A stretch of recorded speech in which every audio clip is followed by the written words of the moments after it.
Garden चाहे छत पर हो या फिर बालकनी में और चाहे कितना भी छोटा हो, हम कोशिश करते हैं तरह तरह के रंग बिरंगे फूलों के पौधे लगाने की। और इसी के साथ अगर हमारे पास कुछ फ्रूटिंग प्लांट लगे हों और कुछ वेजिटेबल के प्लांट लगे हों, तो जो गार्डनिंग करने का मज़ा है ना, वो दोगुने से चौगुना हो जाता है। तो आज ऐसे ही एक फ्रूटिंग प्लांट को मैं आपके सामने शेयर करने जा रही हूँ। और देख सकते हैं कि ये प्लांट पॉट में लगा है और इसमें कितनी ज़्यादा फ्रूटिंग होती है। तो ये एक ऐसा फ्रूटिंग प्लांट है जिसको आप छोटी सी जगह में छोटे से पॉट में लगा सकते हैं और जो कम केयर में भी 200 से ज़्यादा फ्रूटिंग देता है। तो ये प्लांट है हमारा चाइनीज़ ऑरेंज, जिसे मिनी ऑरेंज के नाम से भी जानते हैं। मिनी जैसे कि इसका नाम ही इंडिकेट कर रहा है, यानी इस फ्रूट का जो साइज़ होता है ना, जो मार्केट में नॉर्मल हमारे ऑरेंज मिलते हैं उससे ये साइज़ में थोड़ा सा छोटा होता है। और अगर टेस्ट की बात करें तो ये टेस्ट में काफ़ी खट्टा होता है और इस तरीके से ये विटामिन सी से भरपूर होता है। और इस फ्रूट का आप काफ़ी सारी चीज़ों में काम ले सकते हैं, जैसे कि इस फ्रूट का अचार भी बनाया जाता है और इसका आप जूस भी बना सकते हैं। तो इस तरीके से इसके काफ़ी सारे बेनिफिट हैं। इस प्लांट की सबसे अच्छी बात मुझे ये लगी कि इस प्लांट में एक साल में 2 बार फ्रूटिंग होती है और फ्रूटिंग होने के बाद जो इस पे फ्रूट्स बनते हैं वो लगभग 3 से 3.5 महीने तक इसी तरीके से बने रहते हैं, अगर आप इनको तोड़ेंगे नहीं तो भी। तो यानी कि ये जो प्लांट हैं इसमें जो फ्रूट्स हैं इसी तरीके से बने रहते हैं, इसलिए इस प्लांट का कुछ लोग ऑर्नामेंटल प्लांट के तौर पे भी यूज़ करते हैं। कुछ लोगों का मानना है कि इसके जो फ्रूट्स हैं खाए नहीं जाते हैं और वो सिर्फ इसको एक सजावटी प्लांट के तौर पे ही यूज़ करते हैं, क्योंकि जो इसकी फ्रूटिंग है वो लॉन्ग लास्टिंग होती है, यानी कि लंबे टाइम तक भी इसी पे बने रहते हैं। और एक छोटे से ही प्लांट पे काफ़ी सारे फ्रूट्स बनते हैं जो कि देखने में काफ़ी खूबसूरत लगते हैं कि ग्रीन ग्रीन लीव्स के बीच में ऑरेंज ऑरेंज फ्रूट्स, जैसे कि आप देख सकते हैं। पर इसके जो फ्रूट्स होते हैं वो एडिबल होते हैं, यानी कि आप इनको आराम से खा सकते हैं और कोई हेल्थ इशू नहीं होता और ये खाने में काफ़ी खट्टे और टेस्टी लगते हैं। तो चलिए अब जान लेते हैं इस प्लांट के बारे में थोड़ा सा और इसकी केयर के बारे में और कैसे हमें इसे ग्रो करना है।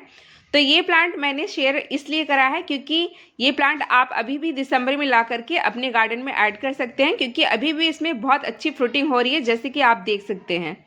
चाइनीज़ ऑरेंज एक परमानेंट प्लांट है जो कि आपको नर्सरी पर समर में और सर्दियों में दोनों में ही टाइम मिल जाएगा। तो आप इसे किसी भी टाइम खरीद करके अपने गार्डन में ऐड कर सकते हैं। अगर प्राइस की बात करें तो इसका छोटा प्लांट आपको 50-60 रुपये में आसानी से मिल जाता है और जो बड़ा प्लांट अगर इस पर फ्रूटिंग काफ़ी अच्छी हो रही है तो वो आपको 200 या 250 का मिलेगा। ये प्लांट मुझे 200 का मिला था और इस पर जो आधे फ्रूट्स और भी लगे हुए थे उनकी मैं हार्वेस्टिंग कर चुकी हूँ। आते ही मैंने तोड़ लिए थे और सबने खा लिए थे, क्योंकि देखने में भी काफ़ी अच्छे लगे रहे थे और साथ ही में टेस्ट भी इनका काफ़ी अच्छा होता है, खट्टा खट्टा। तो इस तरीके से आपको ये प्लांट नर्सरी पर इतनी प्राइस में मिल जाएंगे। और अगर इसकी पॉट साइज़ की बात करें तो बहुत छोटा प्लांट है तो आप उसको सिर्फ 6 या 8 इंच के पॉट में लगाएं। और अगर काफ़ी बड़ा प्लांट है, जैसे कि आपको ये दिख रहा है, ये लगभग 2 फुट का प्लांट है, तो आप इसको 10 इंच का पॉट दे सकते हैं।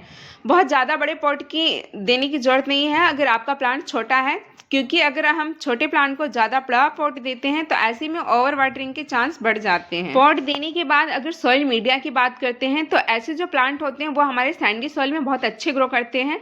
तो आप 50% नॉर्मल गार्डन सॉइल ले सकते हैं और उसमें आप 30% कंपोस्ट मिला दें। कंपोस्ट में आप वर्मी कंपोस्ट भी मिला सकते हैं और गोबर की खाद भी, और 20% आप इसमें सैंड मिला दें और सॉइल मिक्सचर मिक्स करके उसको पॉट फिल करके प्लांट को लगा दें।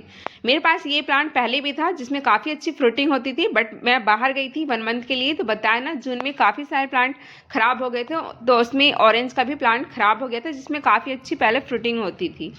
तो इस तरीके से आप इसके लिए सॉइल मिक्सचर बना सकते हैं। और अगर सनलाइट की बात करें तो जितने भी हमारे फ्रूटिंग प्लांट होते हैं उनको मोस्टली पूरे दिन की सनलाइट चाहिए होती है। तो इसी तरीके से जो हमारा चाइनीज़ ऑरेंज है, इसमें अच्छी फ्रूटिंग के लिए आपको उसको कम से कम 6-7 घंटे की सनलाइट तो ज़रूर देनी है। और अगर सर्दियाँ चल रही हैं तो आपको सर्दियों में से पूरे दिन की सनलाइट में रखना है, ताकि इसमें अच्छी फ्रूटिंग हो सके और इसके फ्रूट्स लंबे टाइम तक इस पर टिक सकें। अब इसके बाद बात करेंगे वाटरिंग के ऊपर, यानी कि पानी के ऊपर। इस प्लांट को पानी कैसा डालना है। जब इस प्लांट में फ्लोरिंग हो रही हो, यानी कि फ्लावर्स आ रहे हो फ्रूटिंग बनने के लिए, तब आपको पानी पे पूरा ध्यान रखना होता है, क्योंकि अगर आप थोड़ा सा भी ज़्यादा पानी डालेंगे तो ऐसे में फ्रूट्स के लिए जो फ्लावर तैयार हुए हैं वो फ्लावर्स झड़ के गिर जाते हैं और फिर वो हमारे फ्रूट्स में कन्वर्ट नहीं हो पाते।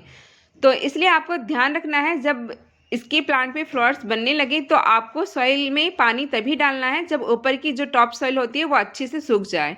तो इस तरीके से पानी आपको सॉइल सूखने के बाद ही डालनी है। और जो हमारे फ्लावर्स हैं वो अच्छे से फ्रूट्स में कन्वर्ट हो सके, इसके लिए आप एक काम कर सकते हैं। जब हमारे चाइनीज ऑरेंज में फ्लावरिंग हो रही हो तो आप इसके आसपास फ्लावरिंग प्लांट भी रख सकते हैं, ताकि जो ये प्लांट है इसमें पॉलिनेशन अच्छा हो और हमारे ज़्यादा से ज़्यादा फ्लावर्स फ्रूट में कन्वर्ट हो सके। तो पॉलिनेशन अच्छा होगा तो फ्रूट्स भी ज़्यादा से ज़्यादा बनेंगे, तो आप ये कर सकते हैं। अब बात करते हैं इसके फर्टिलाइज़र के ऊपर कि इसे में फर्टिलाइज़र हमें कब डालना है और कौन सा फर्टिलाइज़र डालना है अच्छी फ्रूटिंग के लिए।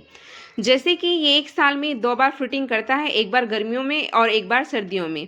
और फ्रूट बनने के बाद इसी तरीके से 3 साढ़े 3 महीने तक बने रहते हैं और फ्लावर खिलने के बाद और फ्रूट तैयार होने में लगभग 2 से ढाई महीने का टाइम लग जाता है। इस प्लांट में अभी दिसंबर जनवरी में हार्वेस्टिंग करने के बाद दोबारा से फ्लावर्स फरवरी मार्च के बाद बनने स्टार्ट हो जाते हैं। तो आप एक बार इसमें फरवरी मार्च में कंपोस्ट डाल सकते हैं। कंपोस्ट में आप वर्मी कंपोस्ट या फिर जो गोबर की खाद होती है वो डालें, और खाद पूरी तरीके से डिकम्पोज होनी चाहिए, क्योंकि अगर डिकम्पोज खाद नहीं डालते हैं तो ऐसे में ऐसे प्लांट जो होते हैं फ्रूटिंग प्लांट, उनको फंगस बहुत जल्दी लग जाता है और ये नीचे से खराब होने लगते हैं और पूरी तरीके से गल जाते हैं। और फिर जब इसमें फ्लावर्स अच्छे से आ जाएं तो अच्छी फ्रूटिंग के लिए आप इसमें लिक्विड फर्टिलाइजर डाल सकते हैं, जिसमें पोटेशियम ज़्यादा होना चाहिए, क्योंकि पोटेशियम फ्रूटिंग के लिए अच्छा फर्टिलाइज़र होता है। तो ऐसे में आप केला का जो हमारा लिक्विड फर्टिलाइज़र बना के डाल सकते हैं हर 15-20 दिन में, तो वो इसके लिए अच्छी ग्रोथ के लिए और अच्छी फ्रूटिंग के लिए काफ़ी अच्छा रहता है। आप कोशिश करें कि केमिकल फर्टिलाइज़र का यूज़ ना करें फ्रूटिंग प्लांट में, क्योंकि हम इनको खाते हैं और ऐसे में केमिकल हमारे शरीर में इन फ्रूट्स के जरिए चला जाता है। उसके बाद आप दोबारा से इसको अगस्त सितंबर में अच्छे से फर्टिलाइज कर सकते हैं और 15-20 दिन के बाद आप इसमें liquid fertiliser time to time डालते रहें, ताकि इसमें अच्छी फ्रूटिंग हो सके।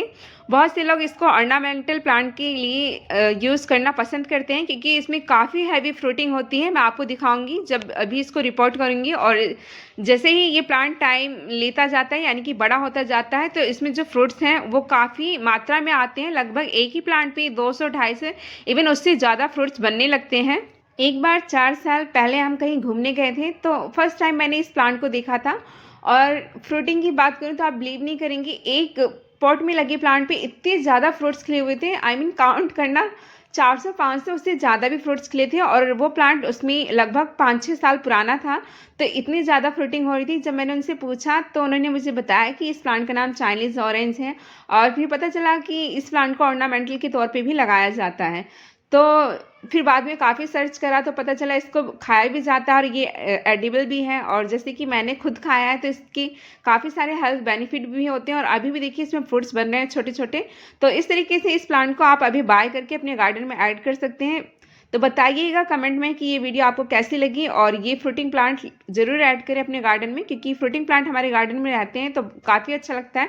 और आप देख सकते हैं कि ये छोटे से पॉली बैग में लगा हुआ है और उसके बाद भी इस पर काफ़ी सारे फ्रूट्स बने हुए हैं हार्वेस्टिंग करने के बाद भी।